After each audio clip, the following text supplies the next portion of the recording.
I mean, the Cold War is over and Japan won. Trade deficit has become an ugly world in 2025, as it was back in the mid-80s. U.S. President Ronald Reagan was looking for solutions. In 1985, something pretty historic happened. Five of the world's biggest economies, the U.S., Japan, West Germany, France, and the U.K., teamed up at the swanky Plaza Hotel in New York to try and bring down the value of the U.S. dollar. Why? Because the dollar had gotten way too strong, hurting American exports and causing the U.S. trade deficit to hit record highs. The solution was something pretty bold, a coordinated plan to sell dollars in global markets to force its value down. This became known as the Plaza Accord. The problem that they were trying to address was the fact that the value of the dollar relative to other currencies had gone up so high that other countries couldn't afford to buy American products. U.S. exports had lost competitiveness to those of Japan and West Germany, which accumulated large trade surpluses with the U.S. But here's the thing. The Plaza Accord wasn't just that one-day meeting. The shift in policy really began when James Baker became Treasury Secretary in early 1985. With him came a whole new crew and a new approach to economic policy. Baker had developed at the White House a reputation for greater pragmatism than other, more ideological members of the administration. That shift helped reverse years of benign neglect, when the U.S. basically ignored exchange rates. So in that meeting, on September 22, 1985, the countries agreed that the U.S. dollar was overvalued and that it needed to depreciate in an orderly manner. They agreed to sell U.S. dollars and buy their own currencies to drive the dollar's value down. The five countries, then called the G5, pledged joint intervention in foreign exchange markets. The countries issued a joint public statement after the meeting, a rare move, saying some further orderly appreciation of the non-dollar currencies is desirable. This was meant to signal their seriousness to markets, which reacted immediately with a sharp drop in the dollar. A targeted depreciation of 10 to 12% of the dollar over the short term was set. Though not included in the public statement, it was part of a secret non-paper. And it worked. The dollar fell nearly 40% over the next 2 years. That drop helped the U.S. trade balance improve and prevented Congress from pushing through protectionist trade laws, which economists feared would have hurt the global economy. My fellow Americans, last Wednesday I notified Congress of my decision not to impose either quotas or tariffs on foreign shoe imports into this country. I'd like to talk with you about that decision because the case of shoe imports illustrates why so-called protectionism is almost always self-destructive, doing more harm than good even to those it's supposed to be helping. Some economists back then and now were skeptical. They weren't sure if intervention, where governments buy or sell currencies to influence rates, could really work unless it was tied to changes in interest rates or the money supply. But others, like Frankel, found solid evidence that these coordinated efforts did move the exchange rate, especially when they were unexpected, announced publicly, and done by multiple countries at once. Frankel's research even showed that expectations, meaning what people think governments are going to do, matter just as much as the actual buying or selling.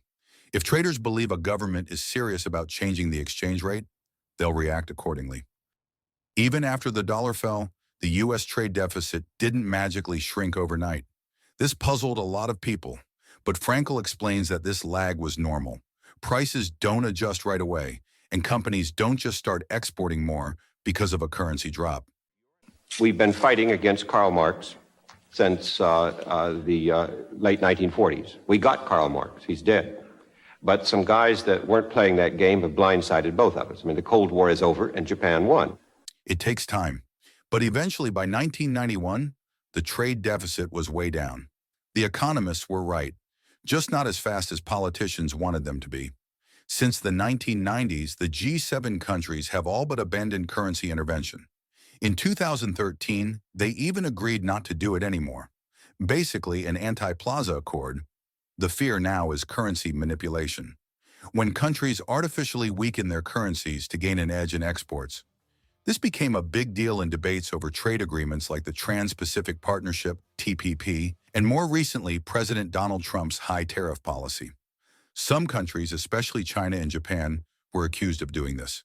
But Frankel points out that things aren't always so clear-cut.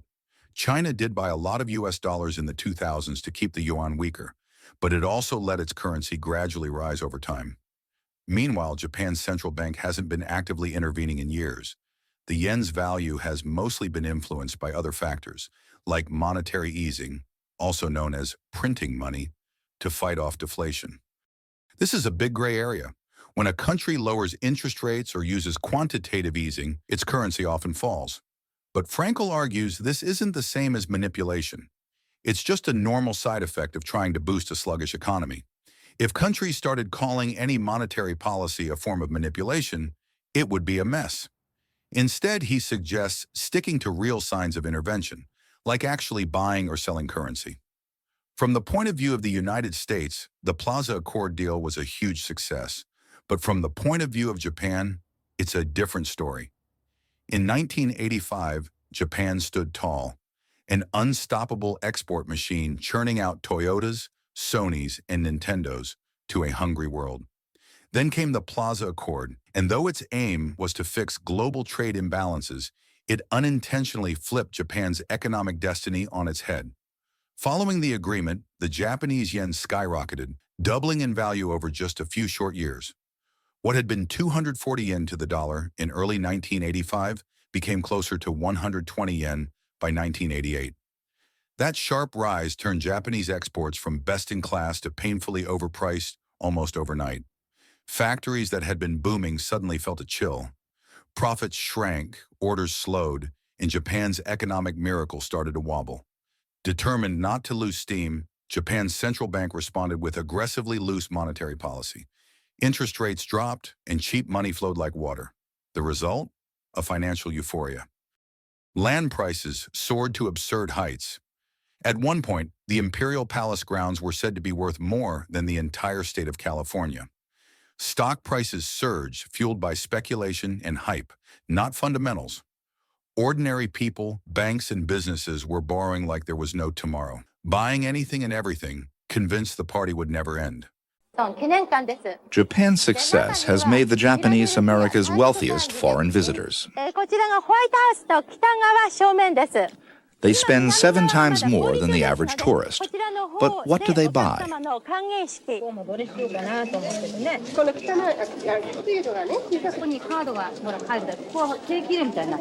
Japanese may visit America, but they don't buy American. I see all these are imported goods, huh? We have also the American goods as well, but unfortunately, we don't see many Americans. Jeans, you make a nice jean. We have a beautiful T-shirt from America. But of course, all bubbles burst. And when Japan's did in the early 1990s, it burst hard. Real estate values collapsed. The stock market crumbled. Banks were crushed under the weight of toxic, unpaid loans. Consumers froze, scared, cautious, and loaded with debt. Once a global economic star, Japan fell into what would become known as the lost decade, a slow-motion economic ice age that lasted far longer than 10 years. Even today, the echoes of that collapse can still be felt. Ironically, the Plaza Accord had been hailed as a masterpiece of international cooperation. It helped fix America's trade imbalance and pulled global currencies back toward sanity. But for Japan, it was the beginning of a long, painful reckoning, one that no one in that gilded hotel room could have fully foreseen. What was meant to be a rebalancing act became a cautionary tale. Japan didn't just face a currency adjustment, it faced a full-blown economic crisis, and it's still recovering from the aftershock. Ironically, West Germany, which was also part of the Plaza Accord, did not remotely suffer the same fate as Japan did. But that we will address in a future video. If you haven't subscribed to the channel, I suggest you do it so you don't miss it. In recent weeks, concepts such as trade deficit, currency manipulation, tariff, and non-tariff barriers have become popularized again. So, could we see another Plaza Accord? I think that's unlikely, but if this video ages like milk, hit me with it in the comments. The dollar hasn't gotten that strong, and today's global economy is much more flexible. But Frankel does think coordinated currency intervention isn't dead, just sleeping. If something like a massive misalignment happens again, countries might very well return to the Plaza playbook. As of April 2025, the escalating trade war between the United States and China prompts consideration of whether a similar multilateral intervention is feasible or effective under current circumstances.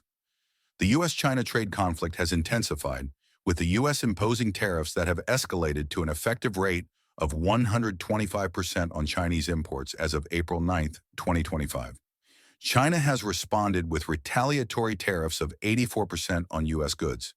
These measures have led to a significant contraction in bilateral trade, with the World Trade Organization warning of a potential decrease by as much as 80%, which could have severe implications for the global economy. The trade war has already resulted in substantial economic costs. A study by Oxford Economics, commissioned by the U.S.-China Business Council, estimates a peak loss of 245,000 U.S. jobs due to the trade conflict. Several factors complicate the prospect of a new Plaza Accord. Unlike the 1980s, today's global economy is more multipolar, with emerging economies like China playing a central role. Coordinating an agreement among a diverse set of stakeholders presents significant challenges.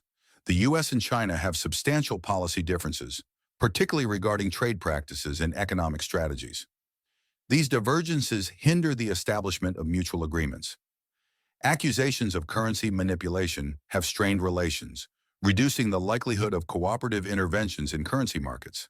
Both nations face internal political dynamics that prioritize domestic economic interests, making concessions less politically viable. Given the current geopolitical tensions, economic stakes, and structural differences between the U.S. and China, orchestrating a Plaza Accord-like agreement in 2025 appears improbable.